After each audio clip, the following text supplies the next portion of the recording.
Hello and welcome to Journey to a Dream. This podcast series is supported by the Manx Motorcycle Club, which runs the Manx Grand Prix, and also the Andreas Racing Association here on the Isle of Man. And the links to both of those organisations are on the podcast page, so do take a look at them. Our guest today is Calum Pert. Now, he's a road racer who made his debut on the Isle of Man last year for the Manx Grand Prix. He did great things over here this year, and there is so much more to come from him. I talked to him about his career so far, but also, first of all, about where the love of this sport came from. And it seems that his dad, Ian Pert, another well-known road racer, has a lot to answer for. Yeah, so my dad raced, I wouldn't want to guess when he started racing. I'll probably end up calling him really old, but he raced for years before I was born and retired just as I was born, and I got back into it when I was 9 years old, and then a few years after that, I started competing in the Manx Grand Prix as well. But my uncle also raced in the TT when I was really young, so it's always been around. I've always been around that sort of stuff. The bikes have definitely always been my life. As soon as Dad started doing the Isle of Man, it was kind of like I seen it, that's for me. And what was his reaction to that when he realised that you were so into it? I'm not sure what his reaction was like when he realised I was into it, but I know that when he knew I wanted to go and do it, my mum was never too keen on me doing it, but he knew that if I didn't help me and support me with it, I would just find a way to go and do it myself, whereas they'd rather be there and support it than me to go and try to do things myself. So they've always been really supportive of it and stuff. And so how did it all start out for you then? What sort of things did you initially start doing? I started riding trial bikes when I was 15, I think. I'd never actually sat on a proper motorbike until my first time on the racetrack when I was 15, 16 on a GS 500, Suzuki GS 500. And I was on that for about a year or so, and then ended up with CB 500 when I came over to do the Derby endurance race. I was supposed to be doing it on a NC30, but the bike wasn't ready when we were over there. We seen a CB 500 sitting in the back of the boys' garage, and we were like, we could do one of those anyways. So we ended up buying that on the island and converting it into a race bike there, and then raced it in the endurance race. Me and my dad as a team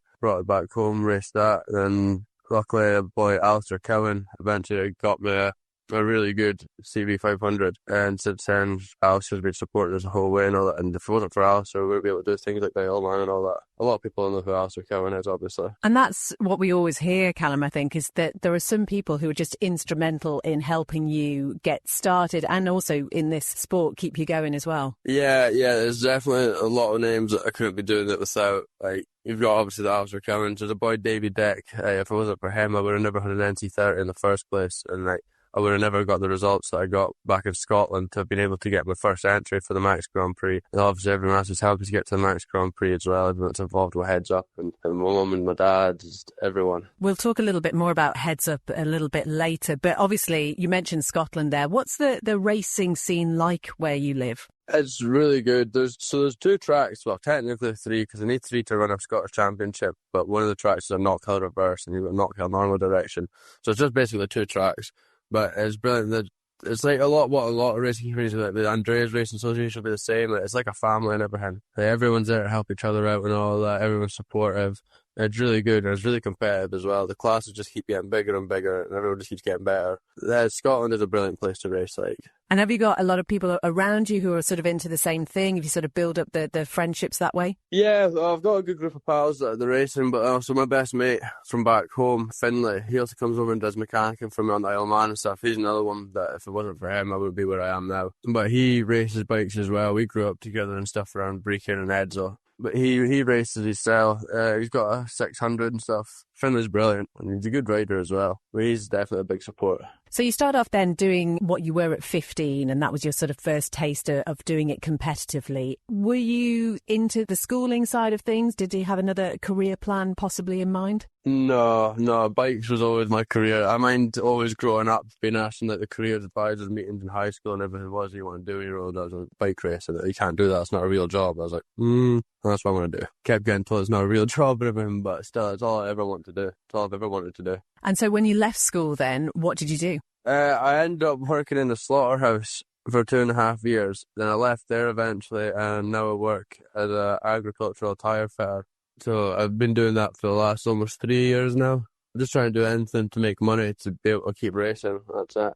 And is that okay, sort of giving you the flexibility? Because obviously doing what you do need to go off at various times of the year to go off to race and whatever. Is that something that you can make happen? It's not very easy with the job that I've got at the moment because obviously, well, where I was, I'm changing job at the moment. I'm still doing the same thing, but I'm going to go to a different company. I always had to work Saturday, so I was 6 days a week. So for the first couple of years when I was there, I was having to use all my holidays just to take the Saturdays off to go racing in Scotland.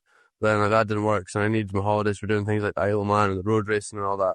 So then I had to work out a deal with them that I could get my Saturdays off. So I was just starting earlier in the mornings on race weeks and stuff so that I could make up the extra hours. But luckily where I'm moving to now, there's no Saturday shifts. So I'll not be doing that. I won't have to use my holidays and things, but I'll need to use them for the Isle of Man. But I wish there was a job where I could work around my racing a lot more. But the kind of money that you need to make to be able to keep racing, you need to be working all the time. What would be your ideal job then? Racing bikes fully professionally, that'd be pretty nice. And do you think that's ever on the cards? I'd like to think so, but I just got to take it as it comes. I'd like to think that one day I could get to that point where racing's just my whole life, but I'll just take it as it comes until then. Keep doing what I'm doing. And Calum, again, we talked to other riders and touch on the sacrifices that are made. And you're going to know this firsthand because I'm sure your dad will have been through exactly the same things. But, there are things that you must see other people your age doing, and the holidays are going on, the nights out and whatever. Do you ever think about what you're missing out on? Not really. I'm more thinking about what they're missing out on, because none of them will ever experience what we're experiencing as riders. Like, there's no feeling like that feeling of coming down Bray Hill. There's nothing else that can compare to it. So I don't think I'm missing out on anything at all. I'd pick this life over any other life any day. And what do you think that younger Calum, who sat and watched his dad go out around the mountain course, would think about what you've done already? I definitely think I'd be very excited to know what's in the future for me. Like, I'm very happy with what I've done already in my race career, especially on the Isle of Man. How last year went to how this year's gone now. Yeah, I'm blown away with how it's been. And it can only keep getting better as well. Yeah, so 2024 was your debut here at the MGP. You were supported by, amongst others, the Billy Redmayne Foundation. And we did do a short interview at that point with some of the other newcomers who were alongside you. Obviously, we know it didn't go fantastically well weather-wise. And I think, was it only 4 laps you managed to do during that whole week? Yeah, 4 laps. And one of them was the first sighting lap when you were guided round by the travel marshals and the instructors. So 3 proper laps. I think I only got 1 flying lap. And yeah, one of them was a sighting lap. So then I got more laps than that just on the first day this year. That's insane, isn't it? I think the difference is just so stark. But I mean, despite the fact that 2024 wasn't exactly as you would have hoped it to have been, all the preparation and the money that would have gone into that, there was no part of you that questioned coming back the next year. No, absolutely not. It was frustrating because I knew that I could do more. I knew that I could be quick.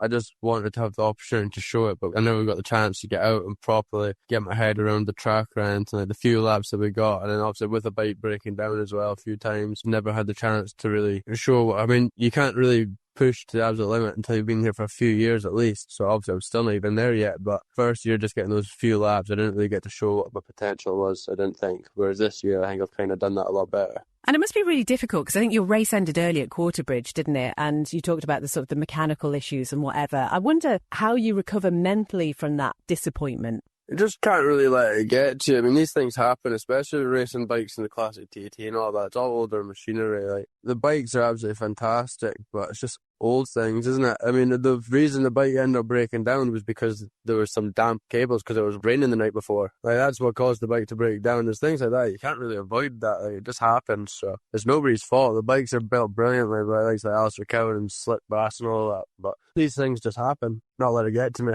Know that we'll be back after and we'll come back even better. And you certainly did that this year. You were in both the Supertwin and Junior MGP. You got 2 17th place finishes, lapped at over 109 miles an hour. Was that everything you had hoped to achieve? I could never have expected that. I can't lie. Never have expected it. The only reason we ended up in the junior and the super 10s is because I entered the wrong class. I actually was meant to be in the senior and the super sport races. But me being me, didn't read the regs properly or the entry forms properly, which I'm not going to do again this year. I'm going to sit down with somebody and do it with them. But yeah, I ended up joining the junior by accident. Didn't get the entry from a 600. We don't even own a junior bike. Like, that bike that we got, luckily, it was Bruce Coburn gave us it for a shot. I'm very grateful that he did, because if it wasn't for that, then I wouldn't have been out there and done what I did. And I think the fact that I was out on the 650 instead of going straight to the 600. A bit of that slower bike's definitely going to have helped bring me on more. So I think we're going to be back on that bike next year. But just an accident, I ended up in that class. So I'm more than happy with how it went. I love that. But it does show, I think, Calum, just what goes into making these entries, because it's not just as simple as rocking up with your bike, is it? There's all of those regulations and everything you say. And I guess when you are so bike focused, that must be a difficult part of it. Yeah, it'd be good if I was better at reading things or having patience to sit and read things, which I did get in a bit of trouble from my dad and that for not doing it properly. But luckily everything worked out, but I can't risk that every year and just hoping it works out, so I'm going to need to actually sit down and start doing things properly myself. Well, not myself, I need somebody to help me with it, like. So as we're speaking of October time, at what point does that process start for you? Well, it started as soon as I got back from the Isle of Man. It was it straight back on the revision. Because I feel like when it's been fresh in the mind from actually being there's no point in taking that break just to forget about these little bits. So you may as well just keep it going, keep the revision going with the track, because you never want to forget anything on that track or it'll bite you. So it's already started. And then the bikes are already getting prepped for next year and everything. Alistair's already getting bits for the NC30 and all that for next year as well. The ball's already started rolling. We're just waiting for the entrance to open again now. You compete, you mentioned some of the other circuits that you do, Oliver's Mount being one of them, and really strong championship finishes in the Scottish Championships as well. And you were at East Fortune last month too. Yeah, I was at East Fortune. I was out on the 600, the NC30. I actually just won 2 championships that weekend, the Junior Post Classic. So I was really happy with that. So funnily enough, it's I think we raced 7 years now, but that's the first time I've won the championships. So it finally worked out. Every other year, there's always been something. I've not been there for all the rounds, or I was leading the championship one year, got to the last race of the season, the bike died as I was leading the race. I was absolutely gutted when that happened. But yeah, I finally done it. 2 championships under the belt now. As I said earlier, it can only keep getting better from there. I also ended up getting the pleasure to ride for the Isle of Man team in the Celtic match races, as I think there was one of their boys had a bike issue. So I got to go out and help them out with that, which was brilliant. And winning those championships, Calum, can you put into words, with everything that we've been talking about and what goes into even getting you there, what does that mean to you? It means absolutely everything. Like obviously, how last year went with Isle of Man, and then how everything's gone this year, the Isle of Man, how it's been going in Scotland. The year couldn't have ended better for me. It's been fantastic. This has definitely been one of the best years of my race career, and I can genuinely only hope it can keep getting better. And I'm going to do everything I can to make sure it keeps getting better. We keep getting faster and seeing more and more results like this. And because you've had that sort of success, does that make it easier when you're going out looking for sponsorship? No, I wouldn't say it makes it easier, but it would help, obviously, having these results like championships. If you've not got any championships under you, you're trying to get sponsorship, then like it'd be harder. Whereas at least you can tell people, like, yeah, I'm a champion, like on this bike and that. Like it would help, I suppose, but I've not noticed any of that yet, anyway. And how is that side of things for you? That financial support? I mean, obviously there can always be more, but the support that I get from everyone is absolutely unbelievable. Like if it wasn't for the people that helped me, I would not be able to do any of it. If I was just on my own, it wouldn't be happening. Like there's so many people that put money into my racing or put money into what my dad does, and that the help is unbelievable. I can't thank everyone enough. Yeah, without any of it wouldn't be happening. So. And we were just talking about your dad not being particularly impressed with your reading of the race regulations. What's his sort of advice to you in general, given his experience so far? He's always helped me and everything, but it's not like giving me advice. He kind of lets me try and figure things out for myself. But yeah, the one bit of stronger advice he's given me for next year is read the regs properly. So I think I'd better take that bit of advice and do that this year. Did he find any sort of issues with that side of things? He probably just got my mum to help him.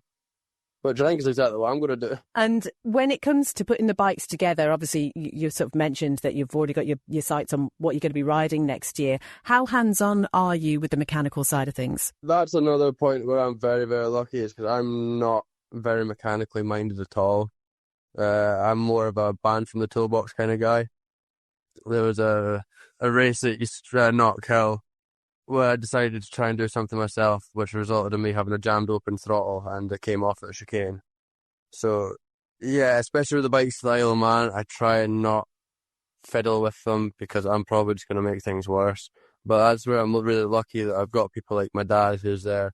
We've got my pal Finlay. He's a brilliant mechanic. He now works as a motorbike mechanic as well, but he was a truck mechanic. And then obviously Alistair Cowan, definitely the best person I could have around me. He knows absolutely everything there is about the bikes. If I know that Alistair's done it, I know it's going to be right. if I did something myself, then going down Bray Hill, I'm going to be thinking the whole time, is this done right? Is this going to be okay or whatever? Whereas I know that Alice or Finlay or something has done it, and the engine's like slicks prepared the engines, all this stuff. Like in my head, it's something I don't need to even think about. All I need to think about is riding that bike because I know everyone's going to be mint because these boys have got it under control and they know exactly what they're doing. So if you're not directly involved in that side of things, then what are you doing? How do you spend your time before getting out for a qualifying or race? I'll usually just be trying to keep my revision up. Obviously, I trying to keep my fitness up as well. So I've got a really physical job, luckily, which does keep me out at the gym, fitting tractor tyres and lorry tyres and all that. But I need to keep doing things like going for runs and all that stuff. I mean, I might slack off that over the winter, but I do need to pick back up. But then just revision, there's constant revision for the circuit. There's a long track, obviously, over 200 corners and all that. You need to know what's coming next. You can't just be thinking about where you are at that time. You need to be thinking about what's coming, right? So it's more and more revision. So how do you revise it? Usually I'm watching a lot of YouTube videos. YouTube's definitely a really good one for doing that. I also really like when I'm on the island to be able to go out and do laps in the car. I find that helps. And it's even like when we were doing it with the instructors, they tell you things that if there's a section you're not quite understanding, sometimes it's better to stop, get out of the car and look back at it. So look the wrong way around the track and all that.